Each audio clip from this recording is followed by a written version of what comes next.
आज का विषय है भक्तमाल।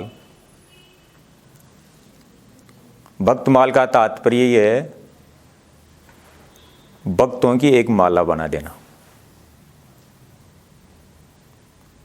और उस माला को भक्तों की जो मणियाँ हैं, भक्त रूपी जो मणियाँ हैं, जो माला बनी हुई है भक्तों की, उस माला को भगवान के अर्पण कर देना। मेरे विचार से भक्तमाल का तात्पर्य संत कवियों ने ऐसा ही लिया है। और भक्तमाल की रचना कई संत कवियों ने रचना की है, जिसमें सर्वप्रथम जो है हिंदी के अंदर, हिंदी भाषा के अंदर भक्तमाल की रचना जो की है नाभाजी महाराज ने की। और भागवत को भी मैं अपने आप में, मेरे विचार से मैं भक्तमाल ही मानता हूं। और भागवत की रचना जो है वेद व्यास जी ने की है। तो उसमें भी सतयुग से लेके द्वापर तक के विष्णु भगवान के अवतारों का और भगवान के भक्तों का ही तो वर्णन है। लेकिन जब कलयुग प्रवेश किया तो वेद व्यास जी महाराज नहीं रहे, ब्रह्मधाम को पलायन करके। तो बाद में संतों ने देखा कि भाई कलयुग में भी काफी साल, कलयुग के भी काफी वर्ष गुजर गए हैं, तो भगत तो अभी भी हो रहे हैं, भगवान के भगत तो ही, तो उनका भी वर्णन, जो बाद में जो कलयुग के भक्त हुए हैं उनका भी वर्णन क्यों न किया जाए। तो नाभाजी महाराज ने जो है हिंदी भाषा के अंदर विक्रम संवत 1500 के लगभग नाभाजी महाराज ने सतयुग से लेके उनके समय तक भक्तों की उन्होंने लीलाओं का वर्णन उस भक्तमाल के अंदर किया। और उनमें उन संतों का वर्णन नहीं किया जो निर्गुण उपासक थे। जब दादूजी महाराज का प्रादुर्भाव इस धरा पे हुआ विक्रम संवत 1601 में, और उनके पौत्र शिष्य प्रहलाद दास जी महाराज हुए, और प्रहलाद दास जी महाराज के पौत्र शिष्य हुए राघव दास जी महाराज। तो प्रहलाद दास जी महाराज ने कहा कि तू विलक्षण बुद्धियों के प्रतिभा के धनी हो हे राघव। तो इसमें निर्गुण भक्तों की भक्तमाल में कहीं चर्चा नहीं है, लीलाओं का वर्णन नहीं है। तो अपनी बुद्धि को काम में लेते हुए क्यों न एक संपूर्ण, जिसमें सगुण और निर्गुण दोनों ही भक्तों को वर्णन इसमें आ जावे।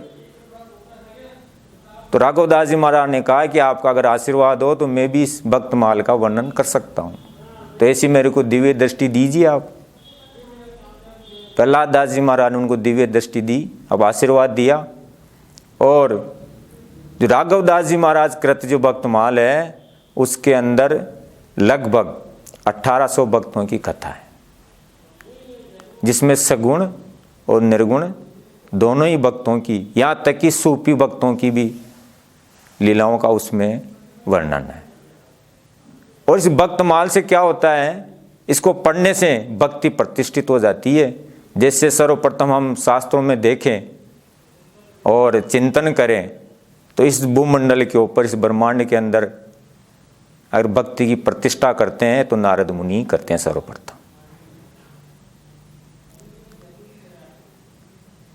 जैसे नारद भगवान भक्ति की प्रतिष्ठा जगह जगह जाके करते हैं, चाहे सुर हो चाहे असुर हो, संत हो चाहे असंत हो, सब जगह जाके वो प्रकट हो जाते हैं और भक्ति की प्रतिष्ठा करते हैं।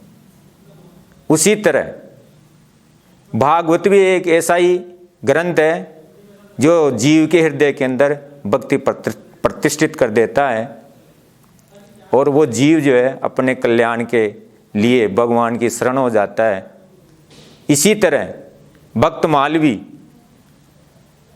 भक्ति की प्रतिष्ठा करती है। जो भक्तमाल की कथा का श्रवण करता है उसके तो कोई न कोई भक्त की या उसकी लीला का उसके ऊपर जो है प्रभाव पड़ ही जाता है। तो मैं तो आज इतना ही कहूँगा कि भक्तमाल के अंदर भी भक्तों की जो लीला है उनको सुनने मात्र से, उनका श्रवण करने मात्र से जो है भक्ति की प्रतिष्ठा हो जाती है। तो हम सभी को ज़्यादा से ज़्यादा भागवत का तो हम चिंतन करते ही, उसका तो हम सुनते ही हैं, लेकिन साथ में है भक्तमाल का भी जो है अध्ययन करें। तो उसकी जहाँ कहीं भी कथा हो उसका भी श्रवण करना चाहिए। क्यों करना चाहिए? क्यों भागवत के अंदर राजा हरिश्चंद्र की कथा नहीं आएगी, गोपी चंद की भी नहीं आएगी, राजा मोरध्वज की भी कथा नहीं आएगी आप। और यहाँ तक कि आधुनिक जो कलयुग के जो भक्त हुए हैं उनकी तो उस कथा का उसमें कोई स्थान ही नहीं है, क्योंकि वो तो द्वापर के अंतिम समय में लिखा गया ग्रंथ था। तो सतयुग के, द्वापर के और त्रेता के भी कई भक्तों का वर्णन भागवत में नहीं मिलता है, लेकिन भक्तमाल के अंदर उन महापुरुषों का, उन दिव्य महापुरुषों का लीलाओं का वर्णन भक्तमाल में सुगमता से मिल जाता है। मीराबाई जैसे सूरदास जी महाराज हुए, तुलसीदास जी महाराज हुए हैं, ऐसे महापुरुषों का हमारे जीवन में बहुत महत्व है। तो हम जो है इनके जीवन की लीलाओं का वर्णन कहाँ देख सकते हैं? तो भक्तमाल में ही देख सकते हैं।